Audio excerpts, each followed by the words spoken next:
although I need to make money, what I was doing is not tenable. Like I couldn't continue to do Mm. that forever. And I don't want to rush to get a couple of books out, but then they'll be really terrible. And I want this to be Yeah. a long-term thing. So I had to say, no, maybe I do need to only write one book a year for a bit and give myself time to read, relax, remember why I love writing. And yeah, it was a whole sort of process, but I just realized I was putting too much pressure on myself. Welcome to Writes for Women, a podcast all about celebrating women's voices and supporting women writers. I'm Pamela Cook, women's fiction author, writing teacher, mentor and podcaster. Before beginning today's chat, I would like to acknowledge and pay my respects to the Dharawal people, the traditional custodians of the land on which this podcast is being recorded, along with the traditional owners of the land throughout Australia, and pay my respects to their elders, past, present and emerging. And a quick reminder that there could be strong language and adult concepts discussed in this podcast, so please be aware of this if you have children around. Let's relax on the convo couch and chat to this week's guest. Hi everyone, welcome to a very special Convo Couch episode of Writes for Women. This week I am chatting to Australian bestselling author Rachael Johns of rural romance and women's fiction fame. Rachel's been on the podcast before and you can find her episodes in the backlist. She was also a guest host for me last year when she spoke to Ellen Hildebrand, who she has long been a fan of. And Rachel and I chat from time to time on Messenger about different things, books we're reading, craft books we love, what's happening with our writing, that sort of thing. So we've known each other for quite a long time. I think our first books actually came out around the same time, back in 2012-ish. And so we've both been rural romance authors. We've both moved into women's fiction. So we have a lot in common and have a lot to chat about. So last time I was talking to Rachel about a whole lot of various things and I said, hey, we should do this for the podcast and have a Convo Couch chat. Rachel and I have just finished our chat and we didn't get through half the things that we had listed to actually talk about.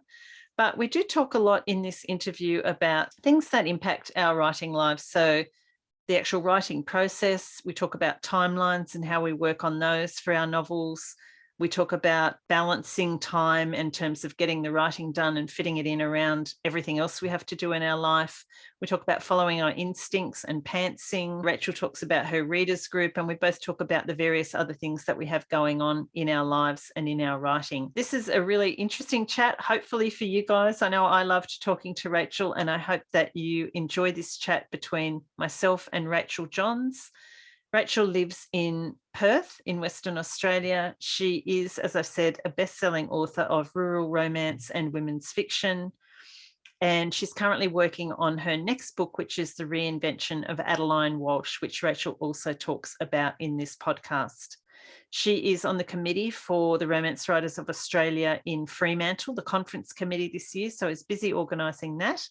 And she's also organising a fantastic readers retreat in South Australia, which is happening next year in May, which I'm going to be attending, and a whole lot of other authors and a bunch of readers who are in Rachel's book club online. So all the things that Rachel and I chat about, all the different groups and events that we talk about in this podcast, on the show notes at the end of the session, and they'll be on the website and wherever you get your podcasts, you'll be able to find the links. And as you'll hear, Rachel and I did decide that we didn't really get through everything we wanted to talk about. So if everybody is interested enough to have us continue the conversation, do let us know if you enjoy this episode. Drop us a line, send us an email and let us know that you want that conversation to continue. And we will definitely record the second half of our chat, because we did talk for an hour and didn't get that far. But I think we have covered quite a lot of topics.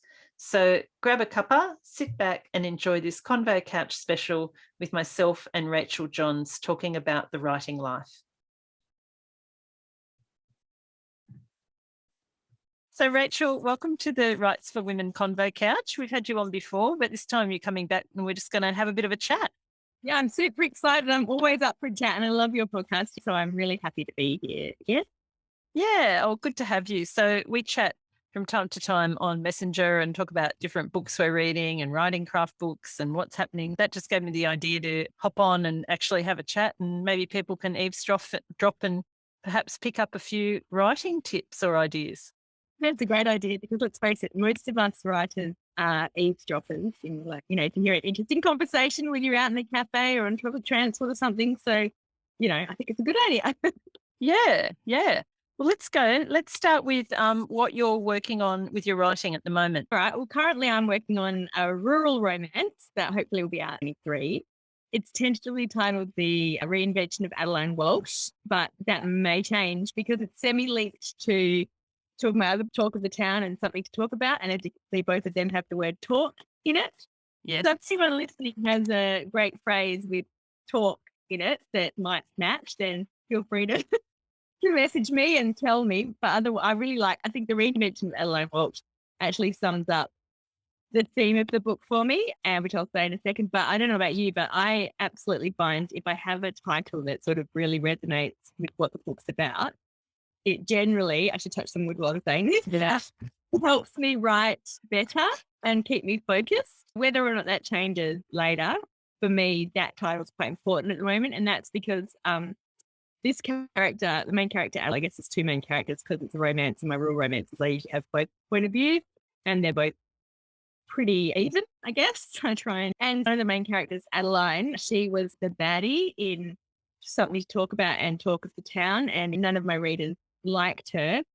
So it's kind of surprising when my readers and my publisher kept saying, we need Adeline's story.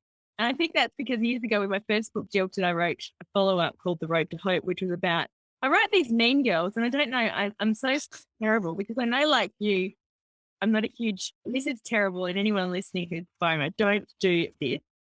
But I think, oh yeah, I need a bad person. I don't really think about why they're the way they are. Yeah. Necessarily, like for the actual story that I'm writing then, I don't necessarily need to know why they're like that. And I don't necessarily, I plan on never writing their story. I didn't with Lauren, the first one, and I didn't with Adeline. So I could just have fun creating this character who was a bit nasty. And so, yeah, then when I have to write her actual story, I have to come up with a backstory about why someone is nasty. So that's always been a bit of a challenge. And I managed to do it with Lauren in The Road to Hope, I think. So I had to do something different kind of here. So that's what this story is. What I did actually is I made her decide to join a convent and become a nun. So I'm really pushing the romance back. I'm having a lot of fun because I thought we both know that you need conflict in books. And often in a romance, that conflict needs to be something that's driving the hero and heroine apart. And so the fact that she has just signed up to become a nun, and she's not actually, it's called a sister. Long story. I've done a lot of research we're going to. Oh, wow. Yeah. But yeah, she's basically pledged a life of chastity, poverty, and now I've forgotten the other one. It's terrible. Anyway, service, I think. Well, I guess that's service. Anyway, yeah, she's definitely pledged to be celibate from now on. So, yeah, so I'm having a lot of fun with that. And the hero is a guy who has had kind of a traumatic past, like they often have. But he's a really good guy, but definitely adamantly against relationships and things like that. So he's a bit of a bad boy. She's very much a good girl. So, yeah, that was a very long-winded answer. I'm sorry, but that's what I'm writing at the moment. No, that's really interesting. That reminds me, I've been very lucky to get an advanced copy of Taylor Jenkins Reid's next book. Oh, fabulous. Carrie Soto is back. And if anybody has read Malibu Rising, they'll know that Carrie is the bad girl in Malibu Rising. So it's similar in a way because she's taken the bad character and then written her story. So it goes right back to her childhood. And of course, she's a tennis professional and all that sort of thing. So you're in good company, Rach. And Taylor Jenkins Reid is just copying me because I did it first. She is an amazing writer. And so I'm very curious to see, and I know that plenty of other people have done this as well. So it was very interesting to see how she manages to do that. But I think sometimes people have this real idea of a bad character. They get when we're writing books, obviously, in our fiction, in our genre, and when you've read elements of romance, you want the readers to be able to identify with the characters. And so you work hard in our books to make sure that they're not necessarily perfect, but you can understand them, or you like. In our genre, I think you generally do want the readers to like the main characters or to be barracking for them.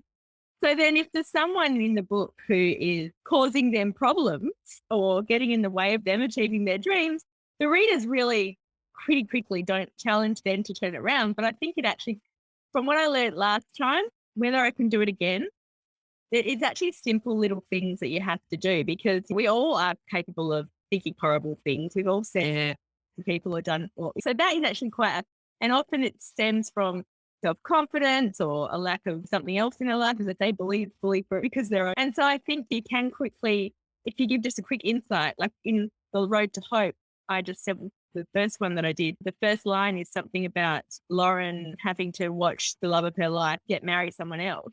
Yeah. I think immediately everyone can identify with that. So it doesn't have to be huge. So I might have gone a bit over the top with this one. What about you? What are you writing at the moment? Well, I'm actually writing a sequel to Blackwater Lake, which was my first published novel, because I've never written a follow-on book from any of my books. And it's 10 years this year since Blackwater Lake was published. Yeah. And when I sat down to think about what I was going to write next, so I finished a women's fiction book, and that is with my agent and going out to some publishers. And I just felt like that was like, there's some really heavy stuff in that. And I thought, I'll just write something that's not going to be so heavy. Yep. Saying that, going back to Blackwater Lake, everyone remembered suddenly there was all this grief and trauma and bushfires and whatever. Feel from the States that it's like the best laid plans that we think something's going to be light and fun, and then exactly into something different. But anyway, the good thing I'm finding, which you will be able to relate to, is I already know the characters. Like, I've got the same protagonist. It's just the next part of her story. And there were bushfires in that, which were based on actually the 2008, 2009 Black Saturday bushfires. But since then, my family has been through, and we won't burn out or anything, but the place, which is our holiday house and where my daughter lives, they were very close to being burnt out. And so we've been through that whole bushfire experience again. So it's fresh. It was a couple of years ago. And so anyway, like you were saying about the titles being really important and how they can keep you on track. So I've called this book at the moment, which I think I'll stick with, Out of the Ashes. Oh, I love it. Great. Yeah. And it's just really, so it's basically about the community getting themselves back on their feet. The main character, obviously, getting herself back on her feet, but her house has been the house that she came back with no intention to live in, which was her childhood home. She was just selling it after her mother's death. In the first book, she had planned to sell, but now it's been burnt to the ground. But of course, in the meantime, she's been through this whole thing with the community and bushfires. And so I'm just trying to work out what's going to happen, because I don't know. Well, questions then for you, because we'll talk about that. Not knowing what's happening. But so even though you've had the 10-year break between the novels in terms of writing as well as publishing, there's not that 10-year break in the book. So does it follow on? Follows on. Yeah. So it's probably about 6 weeks from when you last saw her. So she was actually injured in the bushfires. She's been in hospital. She's been through some recovery. It's not that long, actually. It's about 3 weeks. And then, so it follows straight on. So I'm having so many questions from this. So did you reread Blackwater Lake before you started? Yes. Yeah. I did. And my last book in the Bunyip Bay series, Outback Secrets, I read the 4 books because there had been probably 5 years, I think, since I'd written the other one. And just, like you said, you do know the characters, but you may have forgotten little but important things about them, like exactly something. And then so that was interesting. But also, I was going to say, it's different. There's a big time difference in terms of the world's changed a lot in terms of technology, but not only technology, but how we see people's behavior and what we think is okay and what we think's not okay. Did you anything when you were reading like and I suppose are you going to have an opportunity to do any edits on that, and will you, or you just don't know? Ideally, I'd probably, in an ideal world, I'd probably like to bring Blackwater Lake forward into sort of more recent times and just have the same storyline, but so I could bring in some of those changes in technology. I don't have the rights to that book. Hachette still have them, and I don't know whether this book will be independently published or traditionally published as yet.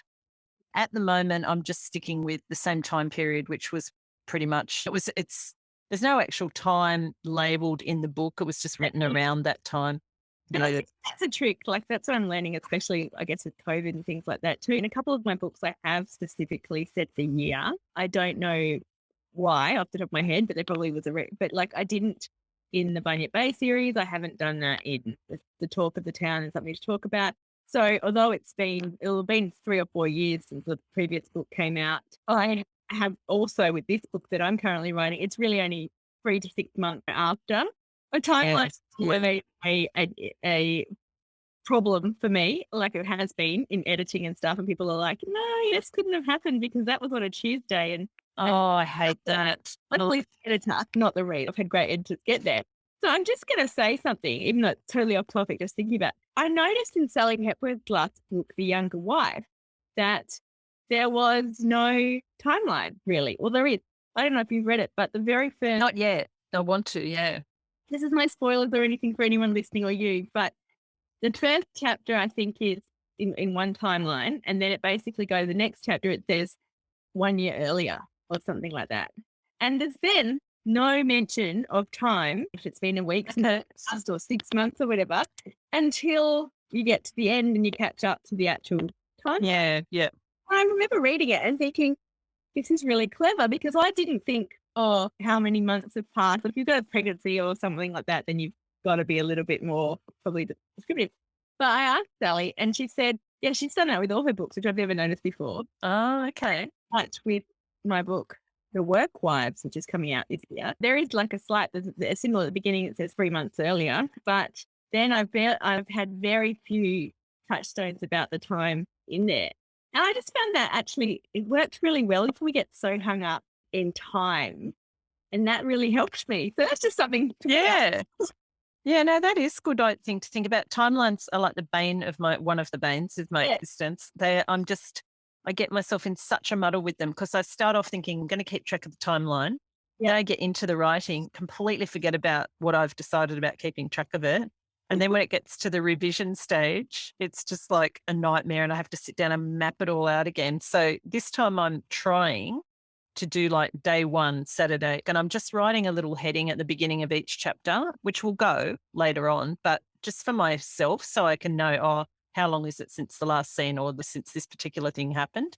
Yeah. I'm finding that's helping. Yeah, putting the little heading at the beginning. Yeah. Do you write in Word or Scrivener or just when you say heading? I usually write in Word, in Scrivener. I just started this as a Word doc because I just thought I'm really trying to get back to just the whole pantsing thing and just to really trust myself and go, yeah, I've done this before. Some story will come out of it. Just let myself go. I interviewed Lee Kaufman for the podcast and Lee talked about her writing process where she just, even if it's rubbish, she's just writing it down, getting it out there and then doing multiple revisions and fixing it up. And I thought, that's what I used to do. I've got to get back to that. I'm very to that. And because I think you hear so much about all these different types of structures you should do, and the outlining is more productive, and you have to probably do less drafts and all that kind of stuff. But the interesting thing, and Lee may have said this, I listened to that, and I've listened to other podcasts about similar things, is I feel like the goal often happens in that rewriting, not like trying to avoid that. Is not necessarily, again, if you're a plotter that works for you, that's great. I think it's whatever. That's part of the process. And sometimes you need more time to go over things and to let it like dwell on it and to just, and so the book can actually become better in that revising process. So I know, I'm not saying plotters don't revise. Yeah, I know what you mean. That we think, we want to save time. We want to make ourselves more productive and make sure we're not wasting all this time. But I think sometimes that wasting, and I'm using inverted commas here, is not a waste. It's that time where we can really let our subconscious play. And I think when you talk about trusting your own gut and stuff, I really feel that in pantsing, and it's really hard because it's scary because you never know whether you're actually going to, you really do have to trust that subconscious, don't you? And the gut. Yeah. And again, I think I have no idea what I'm doing and I have no idea if I can actually make it work. And I told myself actually a couple of years ago that I was definitely going to, if this book worked at the time, then I was never going to have any doubt again. Because that thing exactly you've done, but it doesn't work that way. But I do think that there's such magic in if you do pan, and just, it's hard though, because if nothing's flowing. I saw your post today. You were like, I'm just going to sit here at the computer. I also think there's a balance between sometimes sitting there Sorry, I'm going all over the place here. No, go for it. On TikTok, I don't know if you follow Fiona Lucas, who does a lot of writing. She's a US. No, but I will now. Yeah. TikTok. She's a UK author of women's fiction. She used to write romance, Mills and Boon, and now she's more general fiction. And she answered the question the other day. Someone had asked her, do you write every day? We've all heard that you have to write every day. Yeah. Do you write every day, or do you only write when you feel like it? And I loved her answer because she said, no, I don't write every day, but I do sometimes write when I don't feel like it. And that's the thing. You can't be so rigid sometimes, I think. And some days I just know that I'm not going to be productive. Like I'm too tired or I'm sick. And I've learned that, I think, over a couple of decades of writing, that sometimes it just doesn't pay for me to sit there and bang my head on the keyboard and that. But other times I'm just in a procrastinating mood or I'm fearful of what I'm writing kind of thing. And I need to get that down. And so, it's really become a matter of learning yourself, I think. Yeah. Design. Yeah. No, I agree. And like as I said, I had the basic idea for the start of this. Got a bit of an idea what the midpoint bit might be. I'm only 30-something thousand words in. I've got no idea what the climax is going to be, like literally none, which I probably should know. No, I know the ending and sometimes I don't. Oh. And like I think that's ridiculous. But then I do know, like I have had moments where, like you say, if I make myself sit down and write, because I'm someone who really the ideas don't come to me until I actually start writing. I might get a bit of an odd flash if I'm washing up or gardening or whatever. But the real ideas come for me when it's fingertips on the computer and it's happening, because I think what's happening then, I just thought of it as you were saying that actually, is you're actually in the character's skin then. Like you're writing, if you're really immersed in it, you're writing as that character. So you're in the story. And for me, that's when the magic starts, when that old chestnut, the characters do start doing their own thing and things just happen without you knowing that they're going to happen. Yeah. And I think that's just... I feel like if you're in the shower or out on a walk, that's sometimes the other type. But you're right, I have to be in the story. And that's the thing as well, like with trusting your gut and with pantsing, I think, sometimes the characters do, that sounds woo-woo. No, it does, but... Characters or something happens on the screen, the keyboard screen, but that you don't expect, or you think, I don't know about this. But I feel like those are the times you really have to go with it, not second guess why you're doing that, not doubt, because often there's a reason down the track and it's really big to the story. Like I've probably said this story before on Writes4Women, so I apologize if I have left it out. But my second real romance, Man Drought, because I write very much like you do and have doubted over the years and tried to do different things, but then I have to remind myself, no, just trust the process and hope the best. I love hearing Marianne Keyes because she's like that too, and Leanne Moriarty. And I think there's such amazing authors who can do that, then it's not a terrible way to write. But with Man Drought, I had one main character who is a widow and she buys a rundown pub in the middle of nowhere, basically. And on the first chapter, she takes her two city girl friends to just show them that this is what she's done. And, they think she's crazy or whatever. But at the same time, I was thinking, okay, I've got two friends here. I'm very much like you, just start with a little bit of an idea and go. And I think I did that even more back in the start. I really had much more trust. It's interesting. I think yes, me too. Yeah, that's something else I think we should talk about. But yeah, I thought, okay, I've got to have there's two people, two friends, they need to be different. We can't have these three people the same. So I did simple things like I said, okay, they've each got different colored hair, like they like Neapolitan ice cream, like one's got the knit blonde hair, one's got chocolate, one's a redhead or something like that. But then I thought, I've got to go deeper. What am I going to do? Okay, one's going to be pregnant. I didn't know why. I didn't even know she was going to have anything to do much with the story, but she's pregnant in this situation, this thing. And let's make the other one really into fashion and magazines and stuff like this. So you can tell by what she's dressing or whatever and what she's got, whatever. And I never thought really anything about that. I didn't plan that out at all. But that baby and the pregnancy became a real theme of the book, that one of them, I guess, was having a baby. And there's other, I'm not going to tell too many spoilers. Yeah. Is, and this is kind of a spoiler, but it's not, that the hero ends up delivering the baby in the pub way through the book.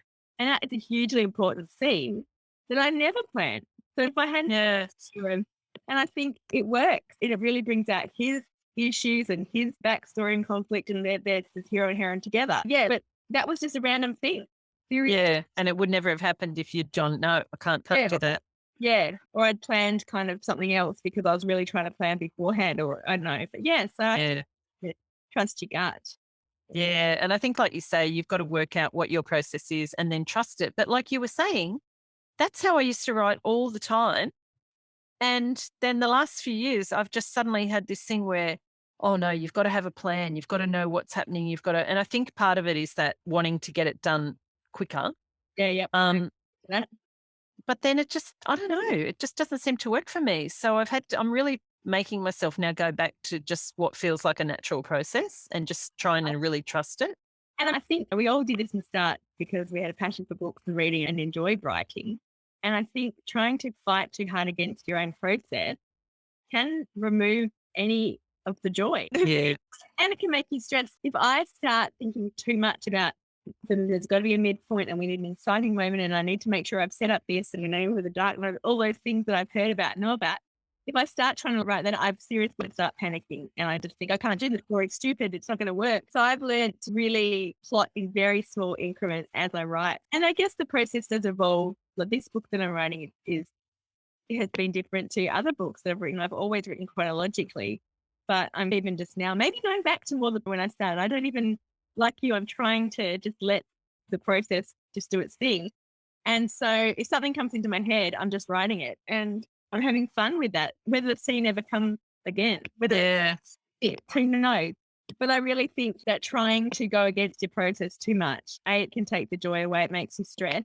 But I think maybe, is it because we see everyone else's process so much more on social media, where when we first started, we've both been writing for a reasonably long amount of time. You might see some people at conference or a writer's retreat, you might talk to a couple of friends, but it wasn't constantly your face all the other ways to do something. Yeah. That's I think that's part of it. And then I think also that whole thing of not really knowing where you're going. And again, this is just going to sound stupid because I think I have this fear but if I just sit down and write and then I have to delete half of it, like that's all that time I've wasted, like I'll never get it done. But I always wrote like that, like Blackwater Rat, that one. I wrote in 50,000 words in a month. So I did do that. And I pretty much didn't change that plot. Like I added to it, but that was the plot in the end. So I have done it before. I just need to realize that I can do it. No, I agree. And I think sometimes if you trust your gut, you have less, it is about shutting that voice off and you're more likely to not have to do less revisions. Like I feel like in some ways, the books where I have managed to do that and write fast because I've had to for some reason. And because when you have to write really fast, then you have to shut off. I had to shut off the internal editor. Yeah. And I think they're some of the best books I have written. I'm not trying to make everything perfect. Lucky I'm not a perfectionist, so that helps. The other thing I was going to say in that, I think the fact is like, how long have you been like writing? I've been writing for 20 years. I did a master's in writing in 2000. I enrolled in that. So I was writing for 10 years before I was published. And then 10 years since I published. 25 years now of trying. And obviously at the beginning, I thought I was trying, but I wasn't actually really trying. And then probably 2006, I got really serious. So we're going up to 20 years and it took me 15 years to actually get published from this. Yeah. But I feel like I asked actually, again, this is all on TikTok, that's all the rage things, but I asked on TikTok the other day, I said, I'll own up writers, like who actually enjoys writing and who enjoys having written? Because, we've all heard that sort of saying that writing, they're like having written. And yes, having written is good. It makes you feel, as you said, you feel like you've been productive, you haven't wasted time unless you delete it all later. But I noticed that a lot of the authors who have been in the game a long time that I know or I know of, they were all quite honest in that, no, a lot of the time I don't really like it, but I love having written. Yeah. Really new authors who either just published or just starting out their journey. They were like, I love writing so much. And I think that's really great. We've all been there. And I think it's because you don't have all those other voices in your head. You don't have reviews that are somewhere. Yeah. You don't have the editors that you've worked with. You don't have the pressure you hope that your book will get published or someone will like it. But once you've been published and you've got readers that are happy and liked your previous books, then that adds a certain amount of pressure, which is going to affect the joy of writing, because anything when you've got pressure on you, it's kind of a little bit less. Yeah. And will the publisher, will it be good enough for the publisher to publish it? So I agree. like you've just got that one goal, I think, if you're writing with the aim, a lot of people, just want to get a book published, but the goals continually shift. Yes. And I think I listened to, was it Jane Green, maybe? I don't quote me on that, people, because it's probably wrong. Someone was interviewing her and saying, you've hit the New York Times bestseller list, you've done all these different things. And she's, yeah, but you know what? You've got to find the joy in the actual writing of the book, because we both know this career is up and down, closed, windows open, and then sales are not as great as you thought. So in the end, you have to do it because you can't do anything else, really. And that's not, we're unqualified to do anything else, although I probably am now. But because you just can't imagine doing anything else. And we all like to be rich, I think, and have Reese Witherspoon pick up our movies. It's not our books to movies. Let's not lie about that. Yeah. But that can't be why you're doing it, I think. No, probably don't. Yeah, no, I agree. I think you have to, and I think it's easy when you are working on the book a year or 2 books a year or whatever, and you are under the pump and you've got deadlines and you've got promotional things you've got to do and places you've got to be and speak at. And while all that stuff is great, it does, like you say, add more pressure.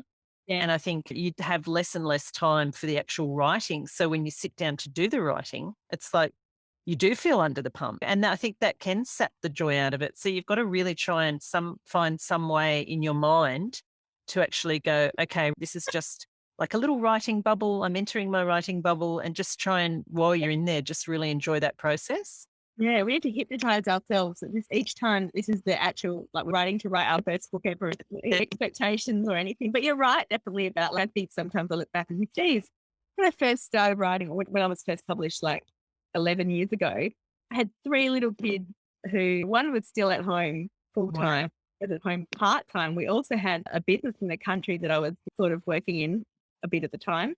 And yet I seem to be so much more productive. I wrote 2 full-length books a year, and usually a novella as well.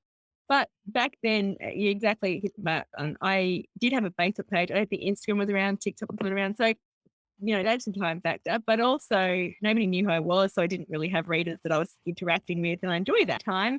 I didn't have to go on book tours. We didn't have to do, I love your podcast, don't get me wrong, but even podcasts and stuff like that weren't around then. Yeah. And so there was a lot less time pressures just in general, like as a technology and stuff and what you're expected to do.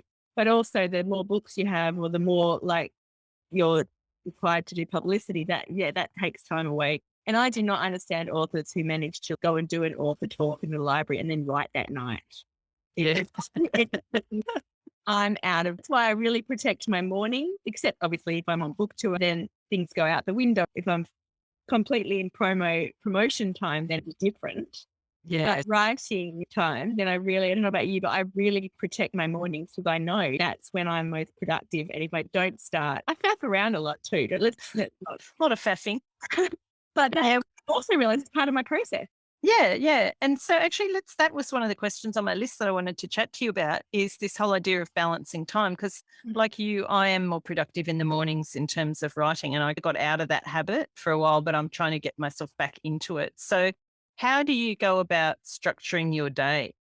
Okay. With all the different things that you do? You have to be strong, don't you, to structure your day, like to protect your morning, because when you work from home or you do something like we do, I think people just automatically assume if they've got a day off or they're having a period of time of sabbatical or whatever, that you're free to do whatever they need. I find that's something you really have to, and no other writers necessarily, or non-writers don't necessarily understand that. If you say, no, I can't meet you in the morning because I'm writing, they think you can choose. Don't you do that later? Yeah, exactly. What do you mean you're writing? It's not like you're going to the hospital and doing a nursing shift. You can just do what you like. And that's not exactly the way it works. So you asked how I process or set up my day. Yeah. How do you plan or structure your time?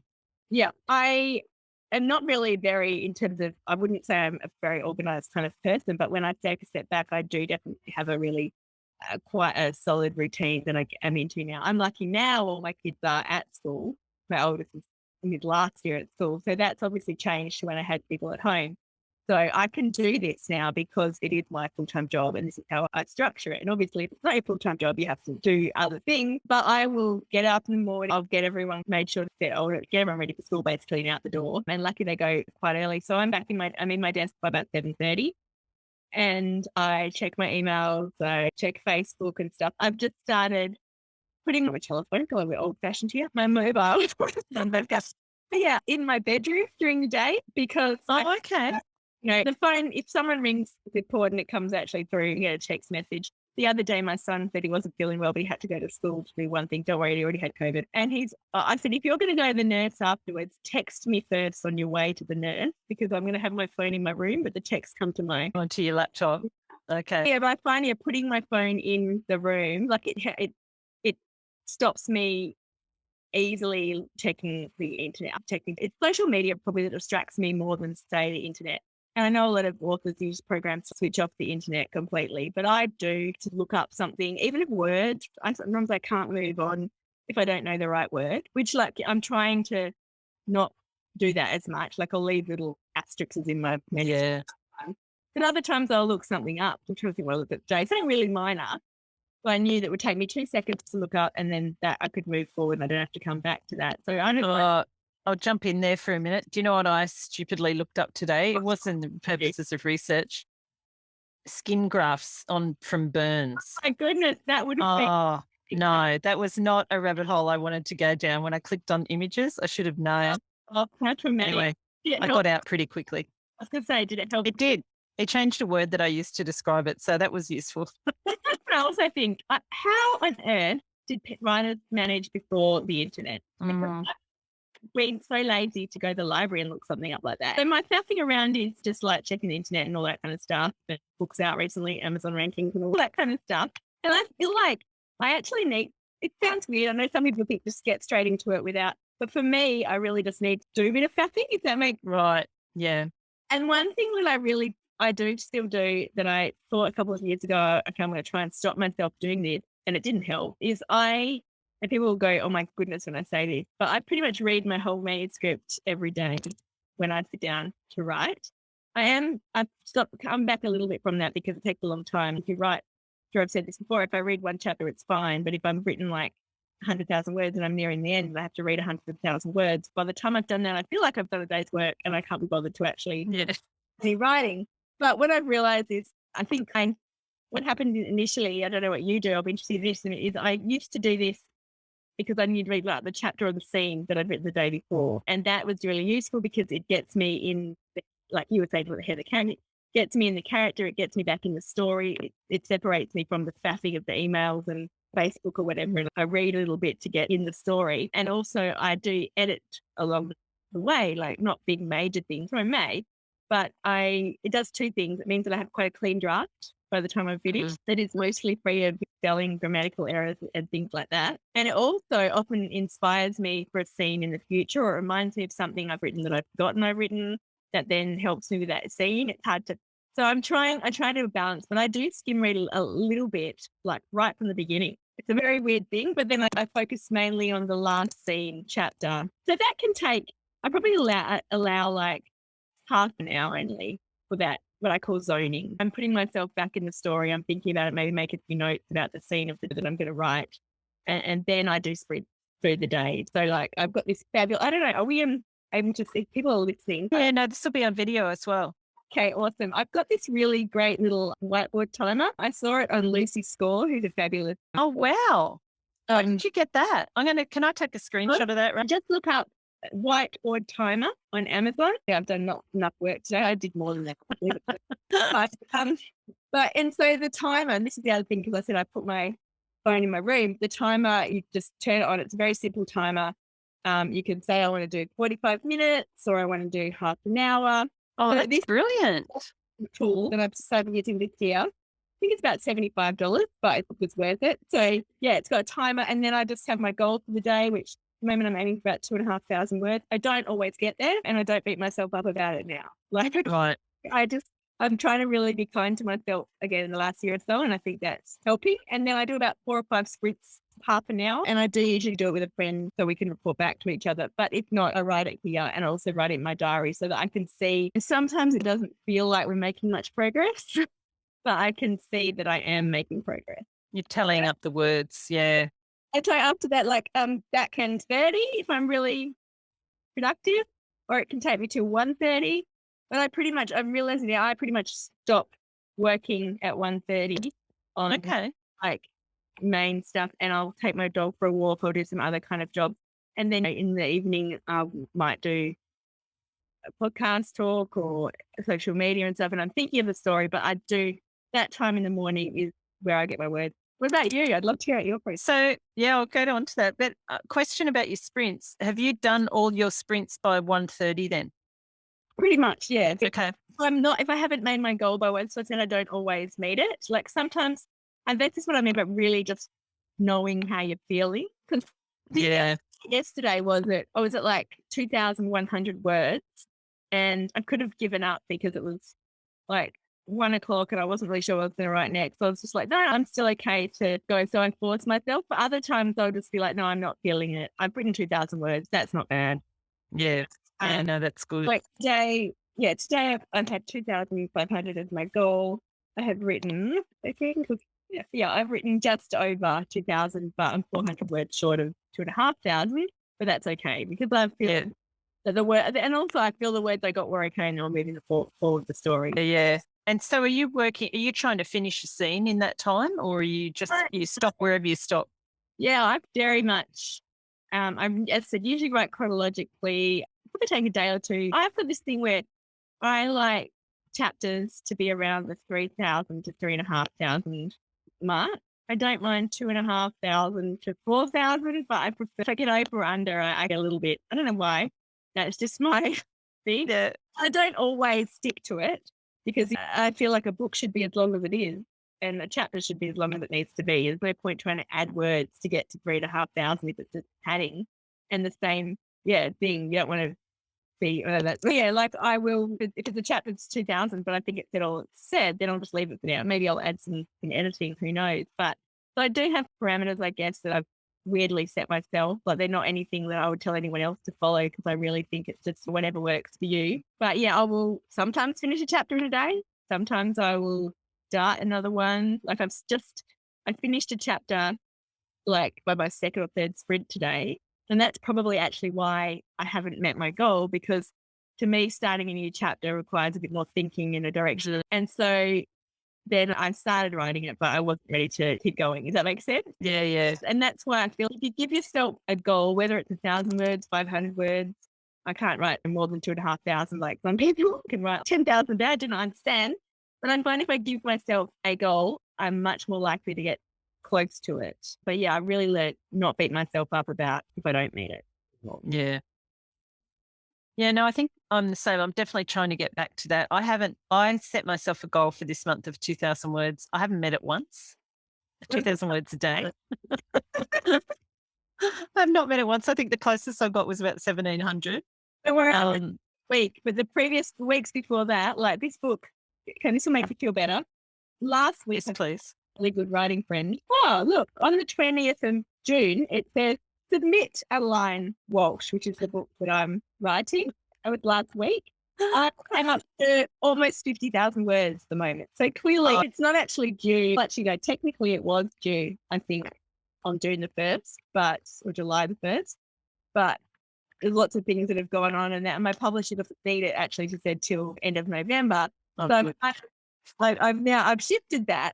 But yeah, that was when I wanted to have it. I did want it to have done by then. And clearly I'm nowhere near it. It might sound like I'm really productive, but that's not the case. I think, the highest I've got this month is 1,700 and probably lowest of about 200. And there's been weeks where I've only written like 3 days instead of 5 or 6. Yeah. But it's much better than I was doing because although I was in that weird revision period for quite a long time because your mind. So I was out of the habit of daily writing. And so that's what I guess I've been trying to get myself back into. But like you now, I'm just trying to settle for, okay, at least you've got something down. You've moved the plot forward, even if it's just a couple of 100 words, or if you get 800. I find I'm getting around a lot of 800, 1,000 word days, but I do want to push that up. I think that trying to do those 5 lots of sprints might help with that. I think how that can actually, like, you can do 500. And I think the more you write, I remember someone had probably said years ago, the more you write, the quicker, or the more you can get into it. And I definitely, because you talk about, doing editing and that puts you in a different frame of mind. And to then get back, depending if you're even starting a new book, but I was getting back into the book. I had quite big copy edits quite big on my last book. And so they took longer than I had planned out. And then I got COVID, and then I had a week where things were okay. And then I just got horrible sickness. Like life gets, but I found getting back into the book because I'd had such a long time off. But it's not just getting back into the book, it is what you said. It's getting back into that routine of actually getting words down. And if I have had a time of waking with a manuscript, whether it's because for whatever reason, I won't aim for a high word count for me, which is 2,000 to 2,500 words. I'll say, look, I'm just going to try for 1,000 this birthday back to get back in the story. And the reason I'm doing 2,500 now is because, as you said, my deadline is like, I used to have stuff written well before deadline, and now I'm always chasing my tail.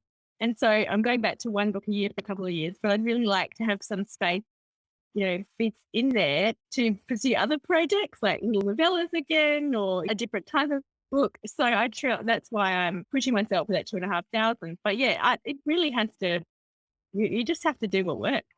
Yeah, you do. And like you say, there's no point beating yourself up about it. But you were saying before, Rach, that the last year you're finding you're trying to get more balance. Can you talk about that a little bit? Because I know that there was probably a stage there where you were feeling a little bit burnt out.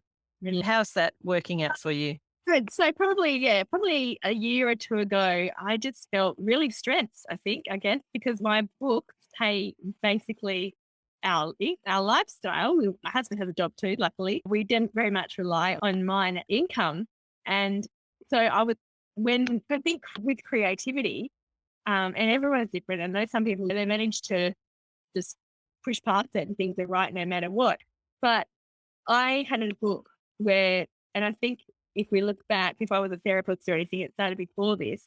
But Outback Secrets, which came out last year, took not a long time for me to write. It took a lot out of me. I wrote 30,000 words of one heroine, and I just wasn't feeling it. I didn't think it was working, even though my friends, the writing close friends who knew about it, were saying, "No, you've got everything in there. You've got a heroine, you've got conflict, you've got a plot, and it's due. It's in your head." And I'm like, I know it is, but I can't do anything about it. And so then I just started again. I wrote 35,000 words, and still I'm like, this is just not working. And they were like, "You're insane. It's fine." But it wasn't. I can't even explain why. It just was not feeling right to me.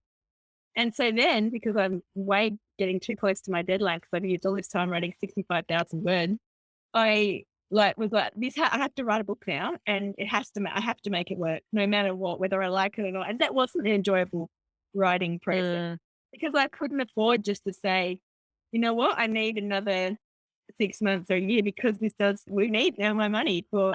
And so that, I think the pressure of having to be creative for finance really stuck me up for a few years. So it was a long time coming, I think. I guess I had the burnout, and it was a long time coming because when we did sell our business and moved to Perth, and I told you when I had 3 little kids in the business and stuff, I was writing 2 full-length novels a year and a novella. And so when we sold the business, I stupidly thought, and my kids are all at school, and now I'm writing full-time every day, that I could do more. And that's a 3-book contract for Mills and Boon, which I'd always wanted to do but never succeeded.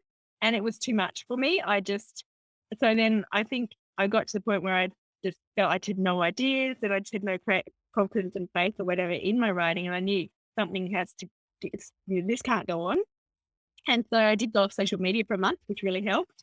I went and talked to my doctor, got an anxiety medication, and talked to a therapist a bit about creativity for a while. And then I basically just realized, all the things that we were talking about initially, although I need to make money for this, what I was doing is not tenable. Like I couldn't continue to do that forever. And I don't want to rush to get a couple of books out, but then they'll be really terrible. And I want this a long-term thing. So I had to say, no, maybe I do need to only write 1 book a year for a bit and give myself time to read, relax, remember why I love writing. And it was a whole sort of process, but I just realized I was putting too much pressure on myself. I guess that's the thing. And we talk about we were saying about you just want to get published initially, and then that happens. And then that's not good enough. Now I want to get published overseas, and I want to be like, and it's like you say, the goalpost keeps moving. Yeah. And that's not good. So the other thing I've really worked hard on the last year as well is sort of finding the joy, which means taking the pressure off myself. And if I don't achieve what I set out to achieve in a day, I'm like, that's okay. Maybe tomorrow will be better. Not better. So I'm really trying to be kind to myself. But I'm also trying to remember But the only thing I ever wanted to do was write a book and get it published. And I have done that. And I always said I'd like to earn a teacher's wage because that's what I was. And I do that. And even if I dropped to one book a year and only publish in Australia, probably, unless my readers I'll probably still do that. So I got to take a step back and go, that's all I wanted. So be happy with what you've got. Enjoy what you've got. And if something else comes along, actually, I saw on page 2's Facebook page today. I didn't know this. I don't think you've had her on the podcast. No, we've talked about trying to get her on, haven't we? Oh, yeah.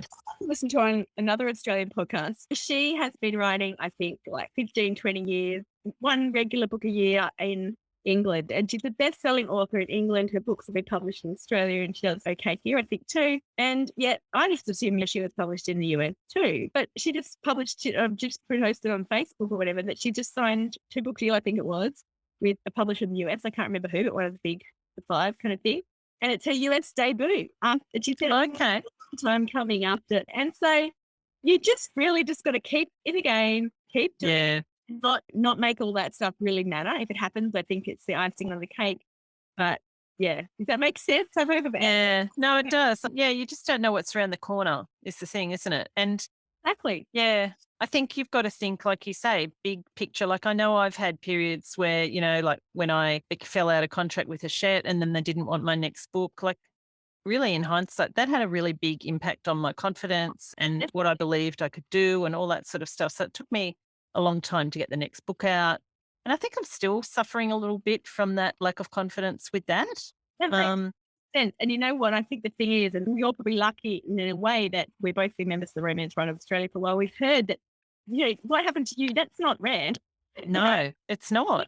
People that aren't in the industry or are new to the industry, like just think you get one book published and that's it. Now you're a published author. Yeah, you're in. Yeah. Yeah, there's so many, I'm not going to mention names, but someone close to me has just also not been offered another contract. And it was a real shock to them because they are quite new to the industry.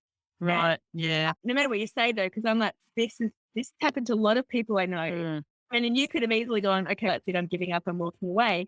But you didn't because you love what you do and you love the books and the industry. So you continued down a different path and you're still trying the traditional path too, but you've not let it. I can imagine it would have knocked your confidence. But really the thing is, and I think this is what other people, readers, don't understand, it doesn't have any reflection necessarily on you or your book or your writing because it's a numbers game.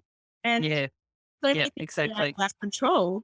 And really the only reason people don't get a new contract is not necessarily because the book is not good. It's because for some reason the numbers didn't sell as much as the publisher wanted. And there's so many variables who you're up against, what the covers, that most of the time I feel like it's nothing to do with the author. But it's really hard to remember that, I think. Yeah, it is. And it's taken me a while to get back on the horse type thing properly. So that's why now I'm really trying to get back into regular writing and plan the next project and just keep going and like really think of the big picture. As well, sorry.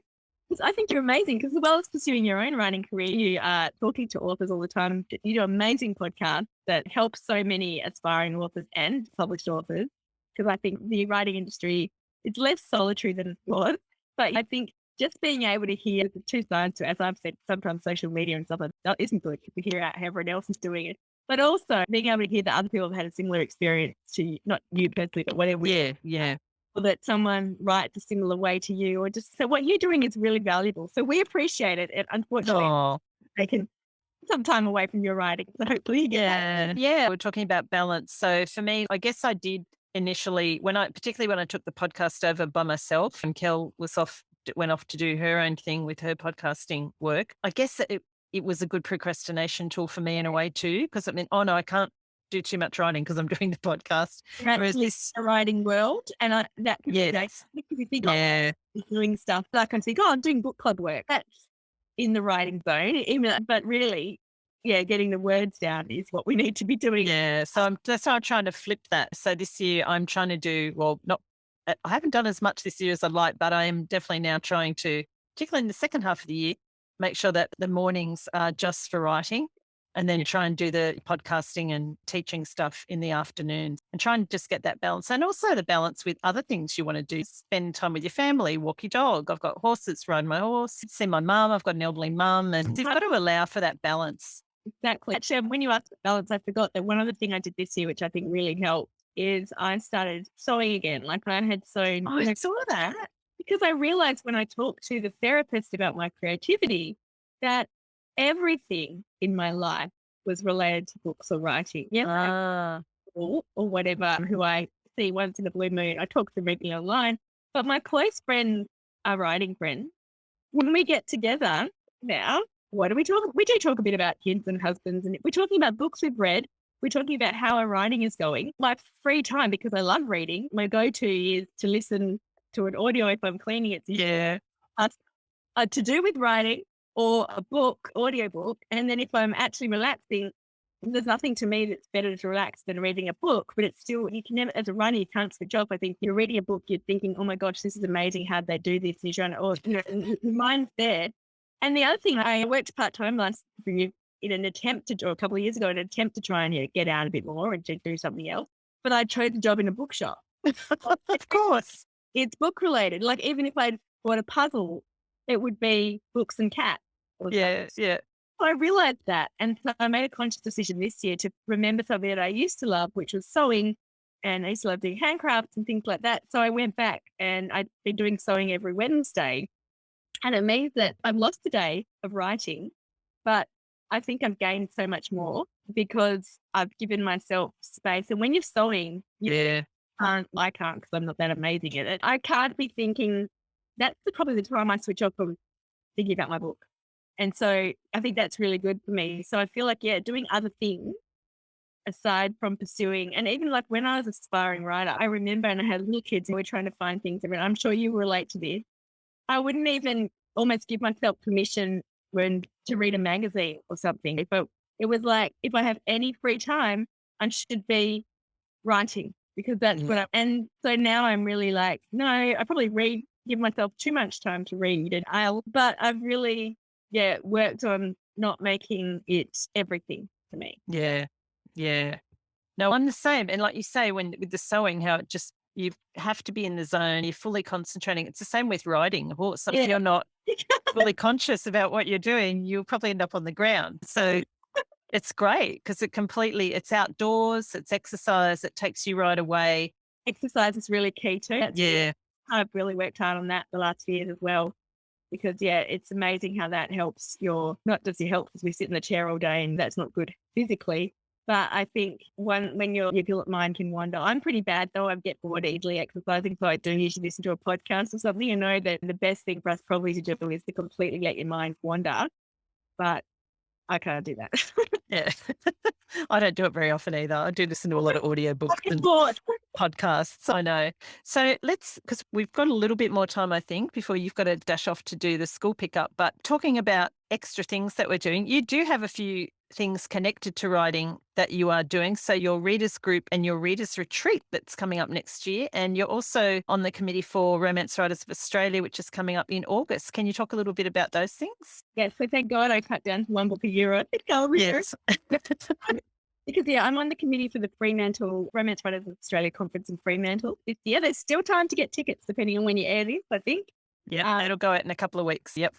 Talking about process, I'm really excited. I'm interviewing Kelly Rimmer, Zoe York, who's a big independent published author, and Macy Yates, who is a big romance author, about, their process and their careers and the highs and lows. I'm also doing a pantsing workshop myself, Embrace Your Inner Pantser. And there's so much on there. So it's gearing up in my office here in the back. I've got stuff for the conference. So it's starting to get close now. I realize I need 7 or 8 weeks or something. So it's getting a bit scary. But it's going to be fantastic. Really looking forward to doing that. And I think it helps you, like going to a conference really helps you be inspired and remember the buzz, as you could have been to many with me as well, like the buzz of being around other people that get you and are talking about books and writing. And it's amazing high that I think helps you continue a few months. Yeah, it is inspiring. Yeah, for sure. Looking forward to that. And then, I have a really strong Facebook book club, a reading group with my friend Anthea Hodgson, who's also an author. And So we do regular monthly book club lives and we do Aussie authors in there, mostly women. And so that's really great. But yeah, that takes time to read the book and then work out the questions and do our live chat. And also we usually interview the author in the group too. So all those things it takes time. But what we're really super excited about, and it's joyous time. I really love every minute I spend in the book club, whether it's commenting on posts from day to day or doing our live chat once a month. So that is why we decided that we would do a in-person retreat, which is happening in Hahndorf in South Australia next May. We have got tickets available at the moment. You can go to Rachel John's online book club retreat. I think not online, just Rachel John's book club retreat if you want to join. We've got, I think, 11 or so or other authors that are coming. Are you coming, Pam? Yes. I thought I was going to say Pam's coming. I thought. No, I'm coming. Yeah. Already on the calendar for next year. Yeah. I'm super excited. And the reason I did it is because I think anyone who's listened to this show and heard me talk or heard my interview with Ellen Hildebrand is that I'm super fan of her. And she has a bucket weekend every year in the readers group. And so does, I think, Debbie McComa and Susan Mallory and Brendan Novick, people of US women's fiction romance authors often run these reader weekends where their readers all get together. No one wants to just come out and hang with me, so let's make it a book club thing. And yeah, it's become bigger than I thought. And we've got lots of authors coming. There'll be panels. So it's like a reader conference, really. Yeah. And there is a little bit of anyone wants to learn how to write a book. We're having a quick workshop about the basics of starting to write. Also, we get a couple of book reviewers who are going to do a little bit how to write book reviews and how to build your review platform and get connections with publishers and things like that. So this should be good, I think. No, it's something different. I think it's a great idea, and get readers and authors together and just hang out. Fantastic. A bit of a lull at the moment, which is good because I'm trying to write my current book. But initially when we first decided to do that, that was quite a time-consuming thing because we had to set up insurance, work out the venue and the budgets and make sure it was going to all that, find a venue. So it was quite time consuming. And then I think it'll get more time consuming again in the lead up and obviously the weekend. But yeah, again, these things are often fun. I'm sure you love doing your podcast and stuff, but they do take time away from our actual, the thing that is our job, and that's writing the book.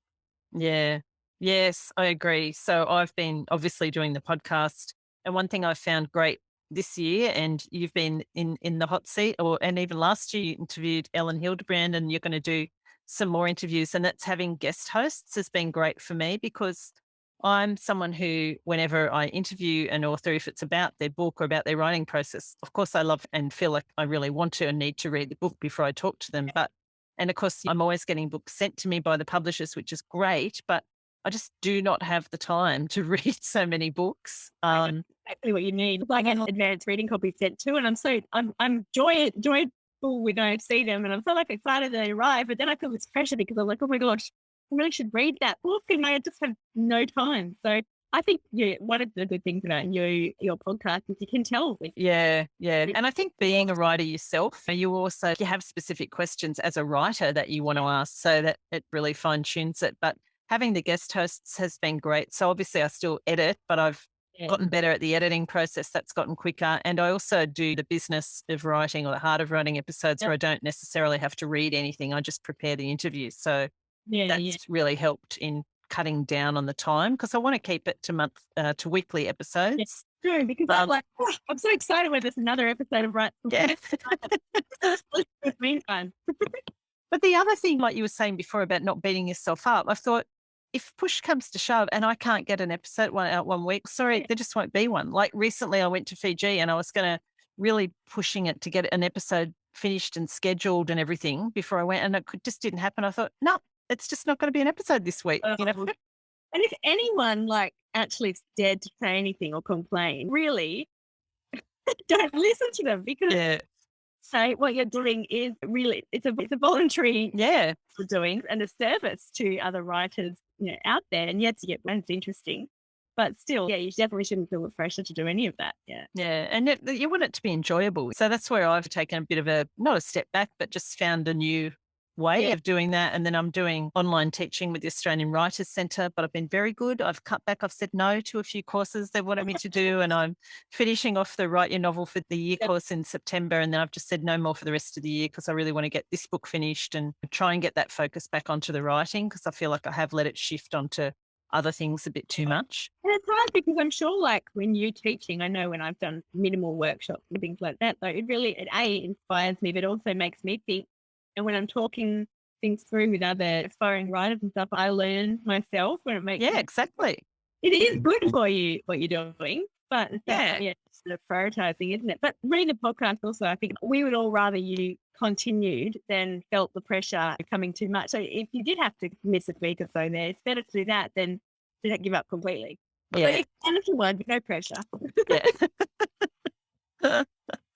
As usual, Rach, we've talked a lot and gotten through very few of the list of things that we were going to talk about. So I'm just thinking maybe we need to do a part 2 of this chat. Okay. But before we wrap up this one, what are you reading and what have you been loving in books lately? Oh, okay. I feel silly saying this because I just said how much of fangirl I am, but I have literally just finished Ellen's latest, to which I talked. I remember I was reading when I talked to her, and that's The Hotel Nantucket, which is a book set on a reopened hotel in Nantucket that had a fire 100 years ago, and so there's a ghost, and I love anything to do with ghosts.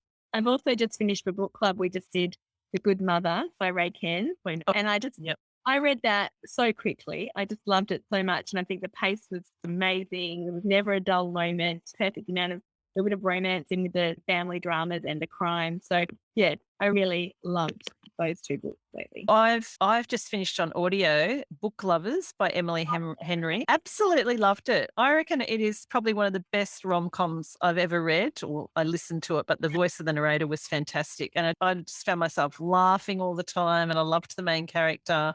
Have you read I can't remember if you said. I haven't read any of her others, so I'm going to go back and read them now.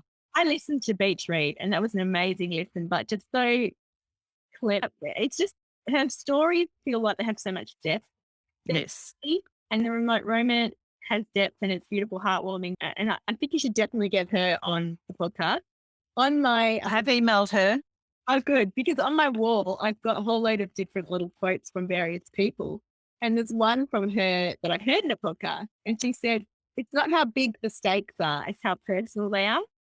And that really resonated with me, because I think so much of in writing we're thinking, oh, we better up the conflict. We better give our characters traumatic, horrible past that they have to recover from. And that whole just making things personal and meaning to that person. Maybe it is just something that is minor to everyone else, but it matters so deeply to them because that character.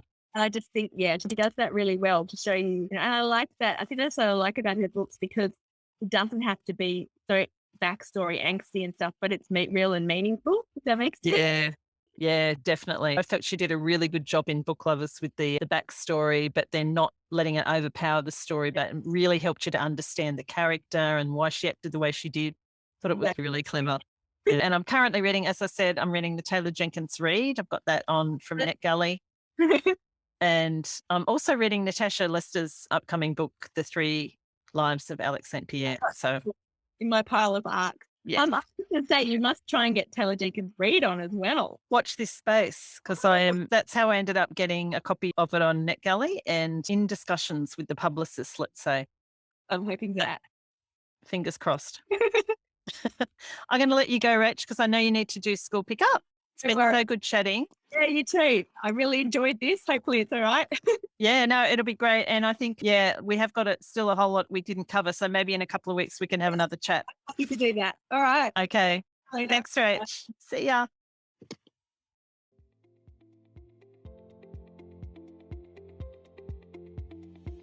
Thanks for listening to Writes4Women.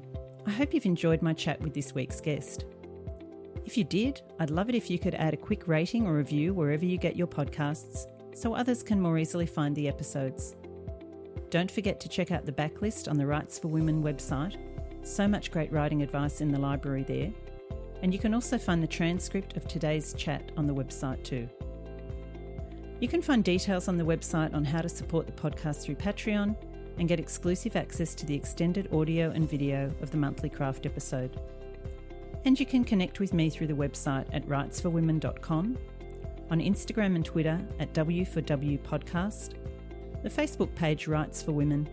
Find me and my writing at pamelacook.com.au. Have a great week, and remember, every word you write, you're one word closer to typing the end.